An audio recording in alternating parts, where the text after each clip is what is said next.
10-1 is a great number here, especially with the pitchers in the American League right now. Corbin Burnes coming to the American League, I think is really going to work wonders for his game. I know you don't want to hear that, Greg, but I think we're going to see a revitalized Burnes this season. In 2021, he won the Cy Young and led the league in ERA with a 2.43. He was fantastic. He had a 2.94 in 2022 and led the league in strikeouts with 243 that season. Last year, he was an all-star, but the ERA did spike to a 3.39. Wasn't super dominant with the strikeouts, as dominant as he has been, much more dominant than many pitchers in the league, of course.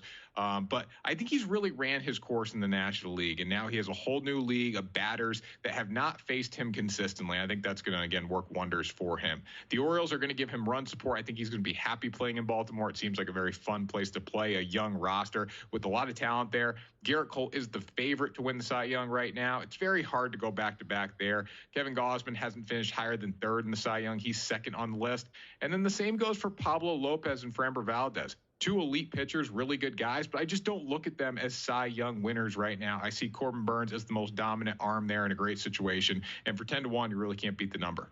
I hate to do it, Greg, but I have to do it here. The Red Sox to win 80 games. You can get it for plus money. They've won 78 games in each of the past two seasons. They haven't really improved this offseason necessarily, but there's a new generation of talent coming up with a new mentality, and hopefully that plays out.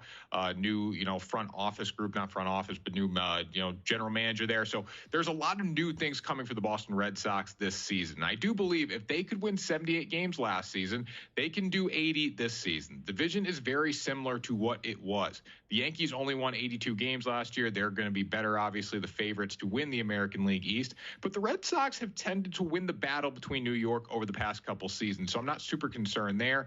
Lucas Giolito might not be a frontline starter. He shouldn't be the headlining guy on opening day for many teams, but he is for the Boston Red Sox, so we got to deal with it. However, I do think the change of scenery is really going to help him. He had a 4.88 ERA last year, but still got those swings and misses, and that's very valuable, especially in a Red Sox rotation that didn't really get that last year.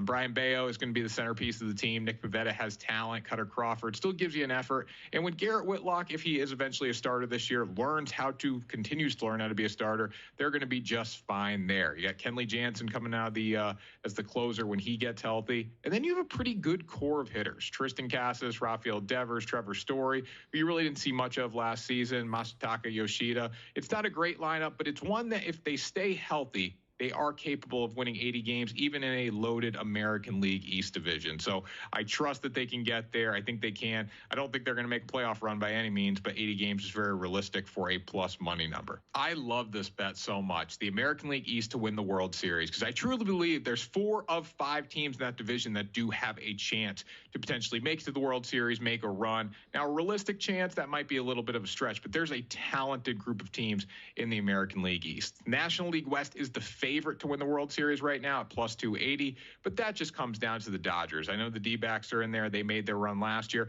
I don't necessarily see that happening again. It's Los Angeles or nothing for me in the National League West, so I don't see value there for a plus 280 number. The National League East, of course, is a sneaky pick with the Phillies and the Braves. However, as a whole, I think the National League is a much more talented league than the American League. The East is the powerhouse. It's a tough division, but considering I can bet on all these teams through this number to win the World Series, very good value. You look at the AL Central, terrible division. It always is. The Twins should cruise there. The West is about the Astros and the Rangers. However, in the West, there's not 4 of 5 teams in that division that have a chance to win the World Series. Looking at the East, I know the Yankees tend to fall apart in the playoffs right now, or that's been their history recently. But the Yankees are improved. They stocked up with talent. You got Juan Soto, Alex Verdugo, Anthony Volpe's got some experience, Garrett Cole, Carlos Rodon, Marcus Stroman, like the list goes on and on there. There's a lot of talent that they can use to potentially get to the World Series this year. The Blue Jays could be a 90-win team, and the Orioles had one of the best regular season records last year. So